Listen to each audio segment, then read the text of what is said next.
시장에서 도를 쉬어 계신 우리 구독자분들 반갑습니다. 영천도사입니다.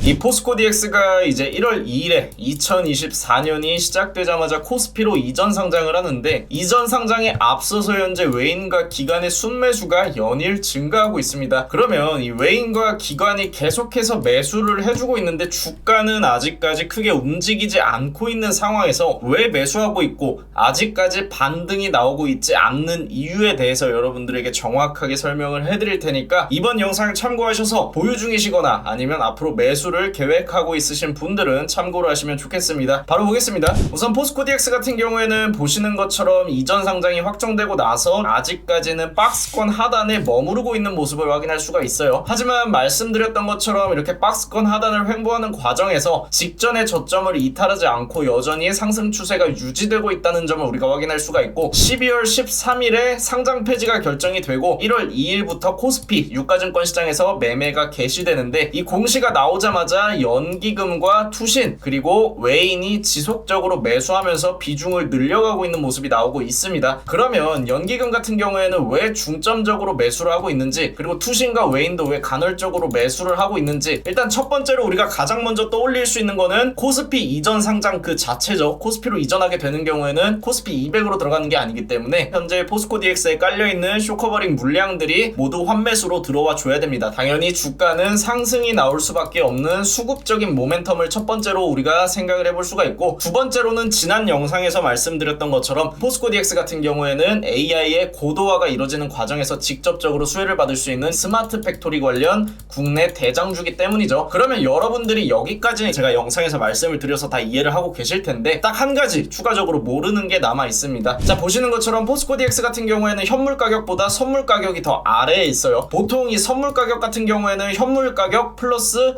이자를 포함한 이 현물을 보유하는 데 있어서 발생하는 재반 비용이 청구가 되어 있기 때문에 보통 현물 가격보다 높은 게 정상입니다. 하지만 이 선물 가격이 현물 가격보다 낮은 경우에는 백워데이션 현상이라고 우리가 표현을 하는데, 보통은 주가의 하락을 선행하는 현상으로 해석하면서 하락 시그널로 작용할 수가 있습니다. 하지만 현재 포스코 DX 같은 경우에는 선물 가격이 현물 가격보다 낮은 이유가 말씀드렸던 시장 하락을 선행하기보다는 공매도 금지로 인한 부작용이라고 여러분들이 이해를 하실 필요가 있고요. 공매도가 금지가 되어 있기 때문에 당연히 하방 차익 거래가 안 되죠. 현재 불가능합니다. 금지가 되어 있어서. 그래서 이 차익 거래가 제한된 상태에서 현물 가격이 일시적으로 상단이 제한되어 있고, 왜냐? 선물 가격이 현물보다 아래에 있기 때문에 현물이 오를 수가 없는 구조겠죠. 반대로 생각한다면 기관의 경우에는 현재 이 시장 하락을 선행하기보다는 진짜 단순히 공매도 금지로 인한 부작용으로 해석을 하고 있기 때문에 반대로 생각을 했을 때 저가 매수 기회가 될 수 있다는 거예요. 그래서 현재 포스코 DX 같은 경우에는 성장성과 코스피 이전 상장 두 가지 호재를 가지고 추가적인 상승이 가능한 종목인데, 현재 선물 가격이 현물 가격보다 아래에 있으니까 주가의 상승이 제한되어 있을 수밖에 없고, 당연히 이건 저가 매수 기회로 우리가 받아들일 수 있는 겁니다. 왜? 공매도 금지 조치 같은 경우에는 영원한 게 아니라 한시적인 조치이기 때문에, 그리고 코스피 이전 상장이 이루어지게 되면은 결국에는 공매도 대차장고 같은 경우에는 커버링이 들어와 줘야 되기 때문이죠. 그래서 상승이 나오기 이전에 앞다퉈서 코스피로 넘어가서 비싼 가격에 사기보다는 현재 시점부터 매수에 임하고 있다는 사실을 여러분들이 아시면 될 것 같고,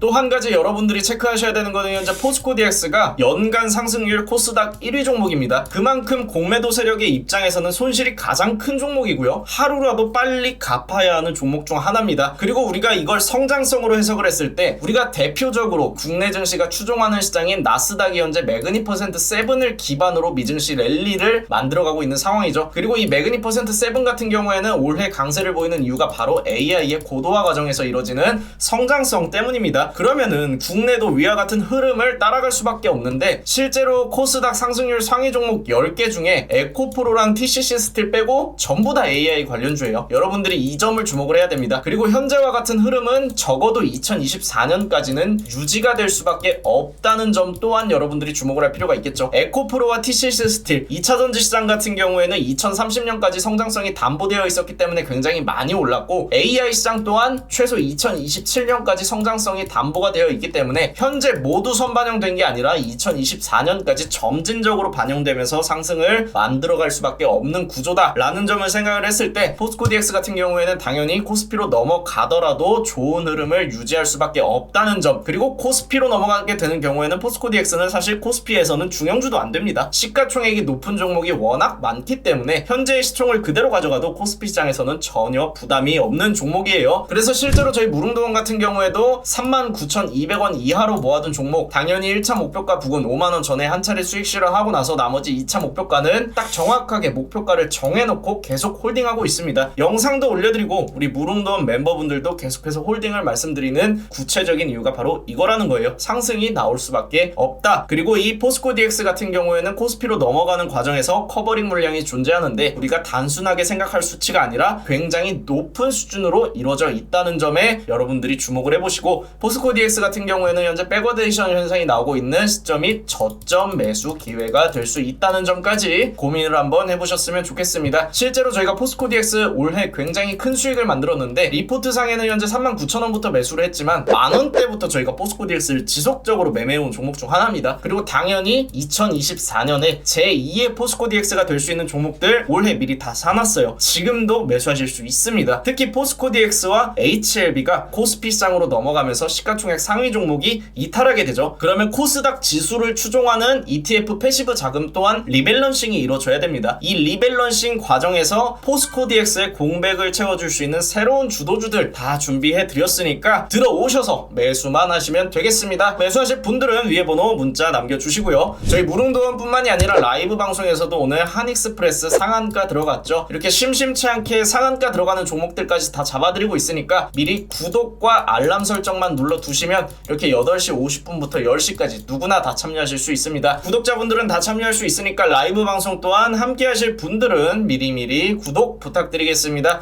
오늘 영상 여기서 마무리하고 우리 또 내일 같은 시간에 만날게요.